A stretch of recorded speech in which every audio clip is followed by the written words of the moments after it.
So today we are going to see the topic on kinetics and kinematics. And before getting into the topic, we will see certain basics of the different movement principles. There are 9 movement principles in biomechanics of human body. So the first one is the balance, as seen from the diagram, that it has the balance where the person has to stand firm so that their gait is normal. So when the gait is normal means the patient doesn't have any problem with your musculoskeletal system. The second one is the inertia.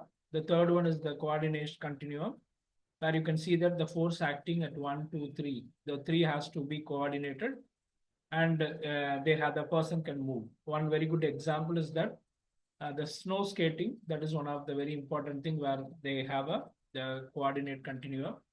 The next thing is the segmental interaction and the projectile principle and the force motion and force time. So for the example, for rugby or a person catching a ball. So these are the some of the movement principles where a person will normally do when they do any physical activities. So based on this, every activities, the musculoskeletal system has a motion. And for that, the bone, muscles, the joint, etc. plays a very important role. So now let us see the kinematics. So the kinematics is about the description of a motion. So how fast or how high the motion is, but it doesn't takes into account the mass or the force acting on it. So the kinematics talks only about the description of the motion. So for example, some of the things is that the movement of a single point on a body and the position of several segments, that is another example. Then position of a single joint and the motion that occurs between the adjacent joint surfaces and the kinematics, which examines how, when, and where a body moves. Now, considering the complete body, the movement can be defined like the movement of a complete body, a single point in a body, or a several segment, etc. Now, if we considering the kinematics of a particular joint, example, let it be for the knee. Now we have to understand how the knee works, the joint, the bone, and the cartilage. So as we've seen already, the characteristics, the physical and biomechanical characteristics of the bone and the cartilage in the previous classes. From that, we can able to understand that for every force acting on the bone or the cartilage, the bone or cartilage responds it back. So the force acting can be weight, that is nothing but we call it as the load bearing capacity, that is the weight of the body. Or whenever the person walks or runs, we can able to see that there is a force acting on the cartilage or the bone. Now, if you look at the kinematics of the particular joint of a human body, that analysis is completely different when compared with the kinematics of the whole body. So both differs. So when it comes to the kinematics of the joint or a particular bone, now we have to consider certain aspects like what is the way in which the bone or joint moves. So that is what it describes about the motion and how in which movement it moves. So we can see whenever a person walks or runs, accordingly the joint or the leg moves. So next is the kinematics, which talks about the joint surfaces, where it has a direction of movement on the distal and the extremity of the bone. So it's called as the arthrokinematics. It talks about the joint surface, while the osteokinematics talks about the movements of the bone. So if we see the kinematics, previously when we defined the kinematics, it's about the description of the motion of a human body. Now the kinematics is defined very particular for the joint and the bone separately. So these analysis helps us to understand whether the patient or the person having any problem with the joint or the bone. So normally those considerations or case study shows that the kinematics of a joint or a bone which reflects the aging, the characteristics are the chemical characteristics of the bone and the biomechanical characteristics of the bone. So there is an age dependent property. What is the minerals? That's what we call it as the bone mineral density, which is measured by the BMD analysis, where we can able to see that what is the different minerals available in the bone and what are their composition, by which we can decide whether the bone is strong enough and how it is healthier. And when it considers to the cartilage, we used to see that what is the different type of solvents which has diffused the cartilage. So these considerations to be taken care for the analysis of the kinematics of the joint or the bone. So next is the kinetics. The kinetics is the study of forces which leads to produce, stop, or modify the motions of the body. That is what the kinetics. And kinematics talks about the description of the motion. The kinetics talks about the forces that led to the motion. So which has created the force. So the force can be of two types. One is the force which is internal, another is the force which is external, and how these forces have an interactions. So normally, if you see the different type of forces acting for the motions, is one is the gravity. The next is the muscle tension, which depends upon the activity what we perform. And the third one is the external resistance, and the fourth one is the friction. So if you see these four categories, the gravity, which is 9.8 meter per second, that is very much responsible for the force. And that depends upon whether a person is sitting, standing, or walking, or running. So there is a change in the force and its quantum, the quantity, by which the movement of the bone or the joint differs. Next is the muscle tension. The muscle tension also differs based on the person who sits or walks or runs, etc. So these are the external resistance can be when a person is running, the air provides a resistance, or air flowing will provide a resistance to his body, and the weight of the body, that is also provides an external resistance for the movement. Next is the friction. When we talk about the cartilage, whenever the cartilage is elastic, so it has a viscoelastic property. When the cartilage is proper, and we know that the 70% of these things are being made of water, and the 30%, the rest of the things like collagen, etc.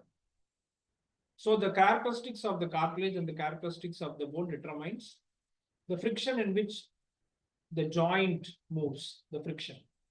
So the cartilage reduces the friction through the synovial fluid. So the synovial fluid helps us or reduces the friction whenever a joint or a bone moves. So the kinetics, here we discuss about the cause of the motion and the types, and how these causes or types being applied to the joint or bones in the human body. So if we see the kinetics types, the first one refers to the statics. So where the body or object remains at rest. Now, when it says that whether the object remains at rest or like that, it again depends on the two factors. One is the person, whether he is sitting or standing. Now, when a person is sitting, now we see that the load is not applied to the muscle or joint or cartilage of the knee. But when a person stands, and we see that the load or the weight of the person's body which is applied on the cartilage and the bone differs. And if you take the equilibrium, which is the balanced state in which there is no any the motion or the acceleration. So dynamics talks about whenever there is a motion in the human body, obviously the bone varies and the joint, etc., it works accordingly to the motion in which it performs. So the types of kinetics, statics, and the dynamics, and also the understanding of the equilibrium. So these study kinetics and the kinematics helps us to study how the person moves, or the individual organs like joint, bone, etc. moves. And for every movement of the joint or bone, how the cartilage, how the synovial fluid works, etc. But it's very difficult to quantify the force or the motions happen. But we can understand that what is the quality of the motion, whether the person has any problem with the joint or cartilage. One example is the persons who are suffering from rheumatoid arthritis, and we see that there is a issue with the cartilage. So if we see that the kinetics and the kinematics helps us to analyze a person's motion and the person's joint, bone, cartilage, etc. So this helps us to come up with the conclusion or to helps us to diagnose the person's motion, and accordingly the gait analysis of the person also can be determined. So the arthrokinematics. So whenever a joint moves, so it has three types of motions between the articulating surfaces. So we have the cartilage, the articular cartilage, which surrounds the bone at the joint. So as we see that there are the fibrous cartilage, the articular cartilage, and the elastic cartilage. So cartilage plays a very important role in different places in the human body. Now, if we see that for every joint movement, the cartilage plays a very important role, because the cartilage is in between the bone joint and it covers the bone, so that there is a rolling, or we call it as the rocking, the sliding or the gliding or the turning or the spinning. These motions can be done properly, and there is no any problem for the person to move or walk or run. So this study helps us to understand or describe the motions. Normally, the motions are defined like a rolling, sliding, or turning. So coming to the biomechanics of the cartilage. So we already analyzed the different the characteristics of the cartilage. Now, if we see the cartilage is available at different places in the human body. So it has three types. One is the articular cartilage, which is called as a hyaline. Next to the fibrocartilage, and the third one is the elastic cartilage. So normally the elastic cartilage helps to maintain the shape of the structure of the human body. One of the example is the ear. And the next important functions of the cartilage is to it's a binding or a bearing surface between the soles, which I just said about that. So whenever the joint or the bone moves, okay, the synovial fluid provides the smooth movement of the joint.